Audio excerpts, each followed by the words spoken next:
Έρχεται στον κόσμο ο δημοσιογράφος και στατιστικολόγος George Gallup, ο άνθρωπος που καθιέρωσε τις δημοσκοπήσεις ως εργαλείο ανίχνευσης των διαθέσεων της κοινής γνώμης.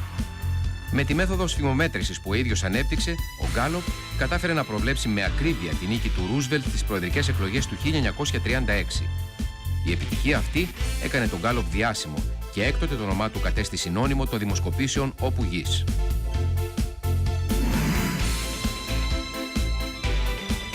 Με μια απεικιοκρατικού τύπου σύμβαση, η Παναμαϊκή κυβέρνηση εκχωρεί στο διηνεκές στις ΗΠΑ ολόκληρη την περιοχή όπου κατασκευαζόταν η διόρυγα, μέσω της οποίας ο Ατλαντικός θα ενωνόταν με τον Ειρηνικό. Το αντάλλαγμα ήταν $10 εκατομμύρια σε μετρητά και ένα ετήσιο ενίκιο που η Αμερικανική κυβέρνηση θα κατέβαλε στις αρχές του Παναμά. Το έργο διάνεξης της διόρυγας είχε αρχίσει το 1881 και θα ολοκληρωνόταν 33 χρόνια αργότερα, το 1914. Έρχεται στον κόσμο από Έλληνες γονείς ο Άλεκ Ισηγόνης, ένας από τους πιο επιτυχημένους σχεδιαστές αυτοκινήτων τον αιώνα που πέρασε. Ο σχεδιαστής της Βρετανικής αυτοκινητοβιομηχανίας Morris, ο Ισηγόνης, δημιούργησε το 1959 το περίφημο Mini Cooper, ένα πρωτοποριακό μικρό αυτοκίνητο πόλης που προκάλεσε διεθνή αίσθηση και το οποίο εξακολουθεί να παράγεται αδιαλείπτως μέχρι σήμερα.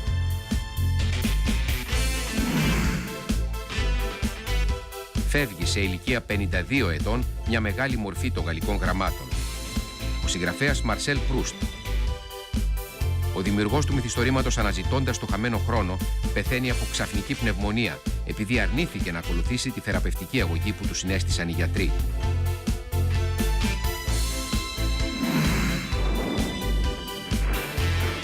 Αρχίζει στο αλβανικό μέτωπο η μαζική αντεπίθεση των ελληνικών στρατευμάτων κατά του Ιταλού εισβολέα. Το βράδυ της ίδιας μέρας, οι Ιταλοί είχαν υποχωρήσει στις θέσεις που κατήχαν πριν την 28η Οκτωβρίου. Η ελληνική προέλαση θα συνεχιστεί όλες τις επόμενες μέρες, προσθέτοντας καθημερινά νέες σελίδες δόξας στο έπος του 40.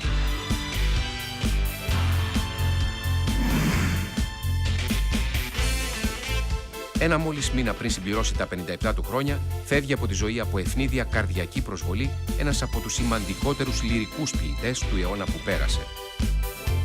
Ήταν ο Εζέν Εμίλ Πολ Γκρεντέλ ή Πολ Ελιάρ, όπως όλοι τον γνώριζαν, ένας στρατευμένος ουμανιστής εκ των ιδρυτών και προτεργατών του σουρεαλισμού που ύμνησε με το έργο του την ελευθερία, την αδελφοσύνη, τη χαρά της ζωής και τον έρωτα, καταδικάζοντας όλα όσα ταπεινώνουν τον άνθρωπο.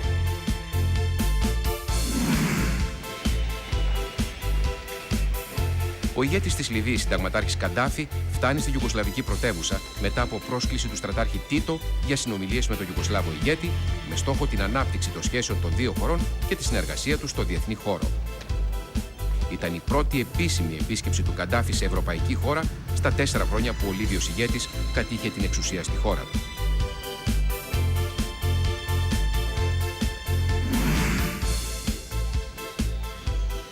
Με απόφαση των αρχών της Σομαλίας απομακρύνονται από τη χώρα εκατοντάδες Σοβιετικοί και Κουβανοί που βρίσκονταν εκεί ως στρατιωτικοί και οικονομικοί σύμβουλοι.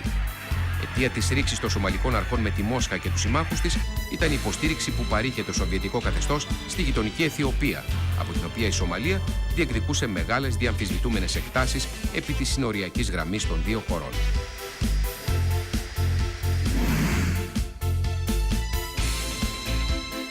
Το κοινόβιο που διατηρούσαν στη ζούγκλα τα μέλη της αίρεσης Ναός του Λαού, οπαδοί του Αμερικανού πρώην ιερέα Jim Jones, μετατρέπεται σε σφαγείο.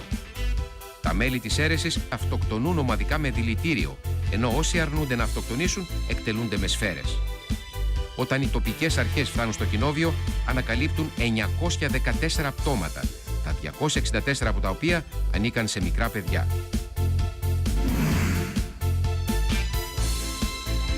Φεύγει από τη ζωή σε ηλικία 88 ετών ένα από τα μεγάλα ονόματα της τζάζ.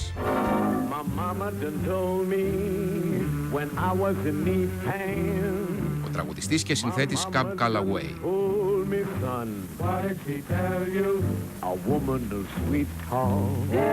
Αρχηγός μιας από τις διασημότερες ορχήστρες τζάζ κατά τη δεκαετία του 30, ο Calloway ήταν ο πρώτος που εισήγαγε επί σκηνής στοιχεία θεατρικής παντομίμας.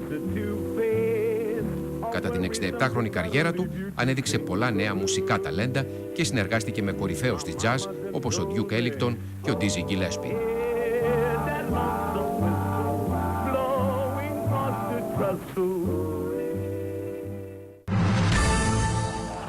Έκανε πρεμιέρα στις κινηματογραφικές αίθουσες στις 18 Νοεμβρίου 1928. Ήταν το ποταμόπλιο Willy, μια ταινία κινουμένων σχεδίων, η πρώτη στα χρονικά με συγχρονισμό εικόνας και ήχου. Μαζί της πρωτοεμφανίζεται στη μεγάλη οθόνη μια συμπαθητική φιγούρα. Είναι ένα μικρό ποντικάκι με ανθρώπινη φωνή, ο γνωστός τώρα σε όλους Mickey Mouse. Πατέρας του, ο δημιουργός της ταινίας, ένας σχεδιαστής ονόματι Walt Disney, ο οποίος δάνεισε στο Mickey τη φωνή του. Η ταινία γνωρίζει απρόσμενη επιτυχία. Ο Μίκη ξετρελαίνει μικρούς και μεγάλους και καθιερώνεται. Ακολουθεί πλήθος άλλων ταινιών και όχι μόνο. Σε λίγα χρόνια, η οικογενειακή βιοτεχνία παραγωγής ταινιών κινουμένων σχεδίων του Disney μετατρέπεται σε μια κολοσιαία επιχείρηση παραγωγής ψυχαγωγίας. Και ο Walt Disney καθιερώνεται ως ο πατριάρχης της οικογενειακής διασκέδασης. Όταν τον Ιούλιο του 1936 οι εθνικιστές του Φράνκο έστρεφαν τα όπλα κατά της δημοκρατικά εκλεγμένης ισπανικής κυβέρνησης, πίστευαν ότι η κατάρρευση της ισπανικής δημοκρατίας ήταν ζήτημα ολίγων ημερών. Τα πράγματα όμως κάθε άλλο παρά εξελίχθηκαν όπως οι ίδιοι περίμεναν. Πολλοί αξιωματικοί και μεγάλα τμήματα της ένοπλης αστυνομίας αρνήθηκαν να συμπαραταχθούν με τους πραξικοπηματίες. Αλλά και η στεναρή αντίσταση που προέβαλαν οι δημοκρατικοί, ιδιαίτερα μετά την απόφαση της νόμιμης ισπανικής κυβέρνησης να εξοπλίσει τις πολιτοφυλακές των εργατικών συνδικάτων, είχε καθυλώσει τους πραξικοπηματίες στις αρχικές τους θέσεις. Αντιμέτωπος με το φάσμα της ήττας, ο Φράνκο στράφηκε αμέσως προς τους ομοειδεάτες του, στο Βερολίνο και τη Ρώμη, εκλιπαρώντας για άμεση στρατιωτική βοήθεια. Ο Χίτλερ και ο Μουσολίνι, έχοντας ευνηδιαστεί από το φραγκικό πραξικόπημα, για το οποίο άλλωστε είχαν άγνοια, αρχικά αρνούνται. Γρήγορα όμως μεταστρέφονται, αντιλαμβανόμενοι το τεράστιο πολιτικό, στρατιωτικό και οικονομικό όφελος που θα είχε για αυτούς η νίκη του Φράνκο στην Ισπανία. Έτσι αποφασίζουν την ενεργό στήριξη των πραξικοπηματιών με όπλα, αεροπλάνα και μεγάλο αριθμό στρατιωτών. Και στις 18 Νοεμβρίου του 1936, πρώτοι αυτοί από όλα τα ευρωπαϊκά κράτη σπέβδουν να αναγνωρίσουν και διπλωματικά το φραγκικό καθεστώς, την ώρα που η Βρετανία και η Γαλλία, για διαφορετικούς λόγους η καθεμία, επέλεγαν την πολιτική της μη επέμβασης. Ήταν ένα φιλί ζωής στις δυνάμεις του Φράνκο, που χάρη στη γερμανοϊταλική υποστήριξη καταφέρνουν να ανδρωθούν στρατιωτικά και να δημιουργήσουν τους όρους της ολοκληρωτικής τους νίκης στον τριετή Ισπανικό εμφύλιο που ακολουθεί.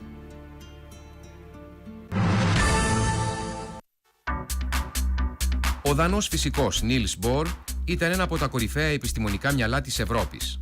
Πατέρας της πρώτης κβαντικής θεωρίας του ατόμου, νομπελίστας από τα 37 του χρόνια, θεωρείτος ο μεγαλύτερος μετά τον Αϊνστάιν θεωρητικός φυσικός του 20ου αιώνα. Οι συζητήσεις του με τον Αϊνστάιν, συχνά με έντονες αντιπαραθέσεις, συνεχίστηκαν επί χρόνια και συνέβαλαν τα μέγιστα στην ανάπτυξη της κβαντικής φυσικής. Κατά τη διάρκεια του πολέμου, ο Μπορ θυγαδεύτηκε στην Αμερική. Η εβραϊκή του καταγωγή και τα αντιναζιστικά του φρονήματα τον καθιστούσαν στόχο των Ναζί. Εκεί εντάχθηκε στο πρόγραμμα Μανχάταν και εργάστηκε με πάθος για την κατασκευή της πρώτης ατομικής βόμβας. Έχοντας συνειδητοποιήσει από τους πρώτους την τρομακτική απειλή που έκρυβε το νέο όπλο, ο Μπορ ζήτησε να τεθεί η ατομική βόμβα υπό διεθνή έλεγχο. Δεν εισακούστηκε, αλλά επέμεινε, αφιερώνοντας την προσπάθεια αυτή όλες του τις δυνάμεις, μέχρι το θάνατό του, στις 18 Νοεμβρίου 1962.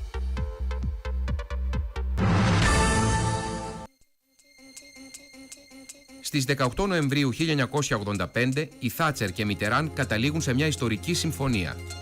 Η συμφωνία υπογράφεται λίγους μήνες αργότερα και προβλέπει την κατασκευή υποθαλάσσια σύραγγα στη Μάνχη που θα ενώνει σιδηροδρομικό στην Αγγλία με τη Γαλλία. Το έργο ήταν κολοσιαίο. Η σύραγγα, μήκους 35 χιλιόμετρων, θα ήταν η μεγαλύτερη υποθαλάσσια σύραγγα στον κόσμο και το κόστος κατασκευής της την καθιστούσε το δαπανηρότερο κατασκευαστικό έργο όλων των εποχών. Ο αρχικός σχεδιασμός προέβλεπε ότι το έργο θα ολοκληρωνόταν σε 3 χρόνια, αλλά δεν τηρήθηκε. Απρόβλεπτες δυσκολίες που προέκυψαν από τη μορφολογία του εδάφους παρέτειναν δραματικά τις εργασίες και εκτείναξαν το κόστος κατασκευής στο αστρονομικό ποσό των 21 δισεκατομμυρίων δολαρίων, σχεδόν τα διπλά από όσα είχαν αρχικά προϋπολογιστεί. Το Νοέμβριο του 1994, ακριβώς 9 χρόνια μετά την αρχική συμφωνία, όλα είχαν τελειώσει. Η σύραγγα ετέθη σε λειτουργία. Οι αμαξοστοιχείες Eurostar άρχισαν τα υποθαλάσσια δρομολόγια τους και τα επόμενα 5 χρόνια μετέφεραν 28 εκατομμύρια επιβάτες και 12 εκατομμύρια τόνους φορτίου. Ένα από τα μεγαλύτερα κατασκευαστικά θαύματα του σύγχρονου κόσμου ήταν πλέον πραγματικότητα.